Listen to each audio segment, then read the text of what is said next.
अस्सलामुअलैकुम नाजरीन, आप देख रहे हैं पीटीएन न्यूज और मैं हूं आपकी होस्ट कुरातुलैन। शामिल करते हैं आज की अहम खबरें। वज़ीर आज़म का सुहेल आफरीदी को वज़ीर आला मुंतखब होने पर मुबारकबाद। वज़ीर आज़म शहबाज शरीफ ने सुहेल आफरीदी को वज़ीर आला खैबर पख्तूनख्वा मुंतखब होने पर मुबारकबाद दी है और वफाक के मुकम्मल मुआवनत की यकीन दहानी कराई है। वज़ीर आज़म हाउस की जानिब से जारी करदा बयान के मुताबिक वज़ीर आज़म और वज़ीर आला खैबर पख्तूनख्वा सुहेल आफरीदी के दरमियान टेलीफोनिक राब्ता हुआ। इस मौके पर वज़ीर आज़म ने सुहेल आफरीदी को इस अहम ओहदे पर मुंतखब होने पर खुश आमदीद कहा और पाकिस्तान के मफादात के पेश नज़र वफाक की तरफ से हर मुमकिन ताउन का इयादा किया। इमरान खान की मंजूरी के बगैर कोई फैसला नहीं होगा, वज़ीर आला खैबर पख्तूनख्वा सुहेल आफरीदी।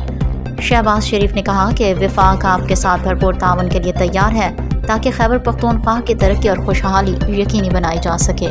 न्यूज स्टूडियो से फिलवक्त के लिए इतना ही। मज़ीद खबरों और अपडेट से बाखबर रहने के लिए देखते रहें पीटीएन न्यूज।